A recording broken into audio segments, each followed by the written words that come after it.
So I'm not like an album kid. I'm like past the album generation. I was like a CD kid. But let me tell you, if I didn't listen to that Carole King Tapestry CD over and over and over again, I mean, what an incredible songwriter. And like, if I listen to any of Carole King's songs now, it just feels like you just feel transported, right?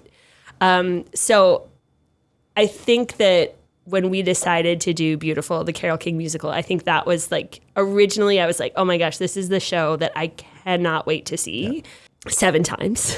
And some of it is just because like, even if there wasn't a story, and I know it's like a terrific story, but just hearing those songs every night and seeing that on stage is just going to be so phenomenal. Yeah, and this cast is fantastic too. So the person, Devin Perry, who's playing Carole King, that voice is going to be fantastic just to hear. It's not an imitation of, or not, she's not trying to recreate the sound, but it is an homage to, and so it's so lovely. And then the Cynthia Weil character, who's played by Sarah Ellis, is great too. Another contemporary of hers who was a songwriter as well.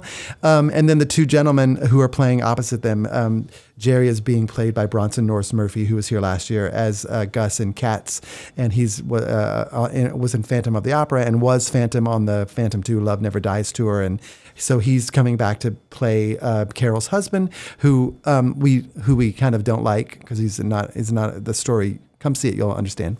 And then Barry is played by David R. Gordon, who came in. I didn't know him. I know his wife. I've worked with her. But he came in and auditioned, and I was like, oh, that's the guy. I mean, you just know right away when they come in and audition, and they sing these songs that are so iconic that you have to hire them because they're so brilliant. And what's fascinating about the show is not just about the story of her life and how her relationship with her husband and with Cynthia and Barry and how they came to be songwriters in the 50s and 60s, but also all the songs that they wrote and had a hand in, from the Righteous Brothers, You've Lost That Love and Feeling. Like, I mean, all of these and the ensemble, part of the job was finding that low voice who can sing. And so it is really exciting for the audience, I think, to take that journey and to be like, oh my God, I didn't know they wrote this or that wrote this. And there's this great medley at the beginning of the show that has all of these songs that we all know if you know Smokey Joe's Cafe, but it's all these different arrangements because it's about the songs that were written in the Brill Building, so it's really fun just to hear these songs in a new way too. But the story of Carole King and how she lived her life and the trials and tribulations that she had, and then how she turned those into these brilliant songs that you hear. It's really it is a jukebox musical, but it's one of the best jukebox musicals that has been honed into a musical that doesn't just feel like you're hearing song after song after song. They really do help forward the plot as well, and it's really crafted really well. And another a correlation or a little MTWichita intertwining moment with MTWichita is that the guy who was the original choreographer of the Broadway show, his name is Josh Prince. And when I was here in 1994 and 95 as a resident ensemble member, so was he.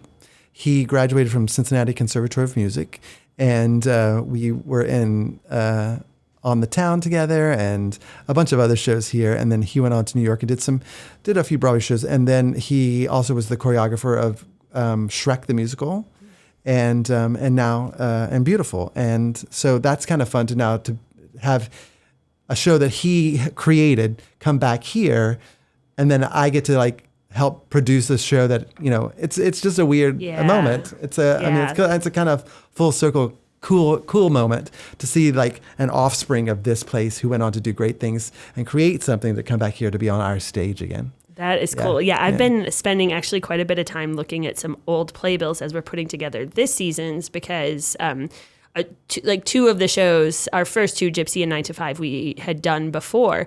And it's neat to look at those casts and see all of those people and to know so many of those names and to know like, okay, well, this one's on Broadway and this one's on Broadway and this one's directing, and just see, it's really incredible. And then you look at this year's playbill and you think 10, 15 years from now, somebody's going to be looking at this and saying, oh yeah, this one and this one and all the great things that we're going to do. And, so you have this sort of, as the world turns and, all of these new performers go on to Broadway and to do great things. And in just like the 10 years that I've been here, there's so many that were in our company, 2013, 2015, who are big stars now. So, so it's exciting, I mean, even this like season right now on Broadway, I can think of 7 people who are in Broadway shows who are, and I'm sure that's just the few that I can think of right now.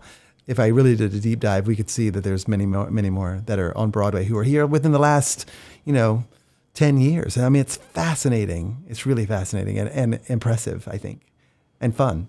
Because we get to go back and go like, I know, you remember when you came to here?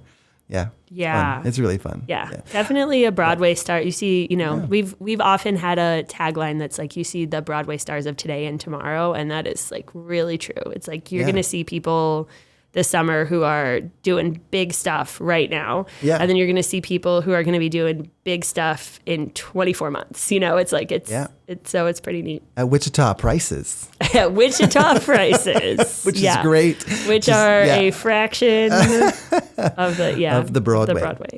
And we should talk about Deidre Goodwin, who's coming in to direct the show. A lovely human being who was here with us last year.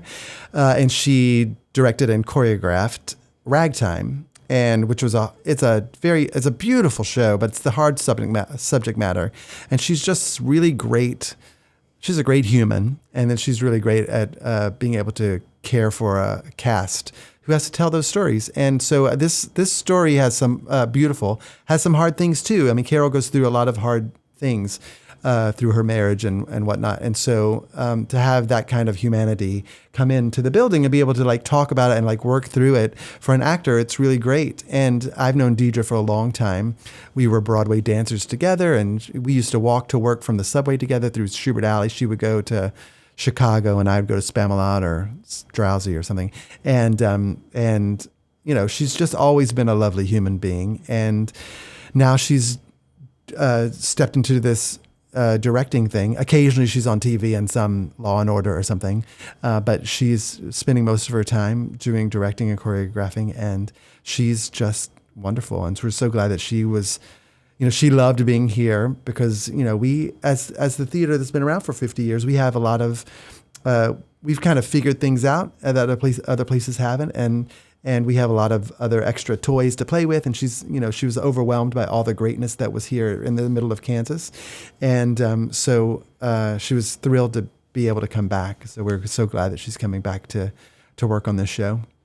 Yeah, we all found her like really she just really lights up a room. I think just a real fantastic person. And so organized too, which is always a delight. Yeah, we love her. So we're excited about this show. It's going to be a great show. And you can come and sing your Carole King songs with her. Yeah, it's definitely a you'll go home singing from this one for sure. Yeah. And, there is a piano on stage, and Carole does. It's almost at the end of the show. It's almost like a concert. And Devin, who is playing Carole King, could play the entire show, sit down and play at the piano by herself and sing. So she's just brilliant. So it's going to be fun to have them all here. And they're all, aside from Bronson, everyone who's coming to be in the leads are all new leads for us. So that's fun. It's some introduction to our theater for New Yorkers. So that's exciting.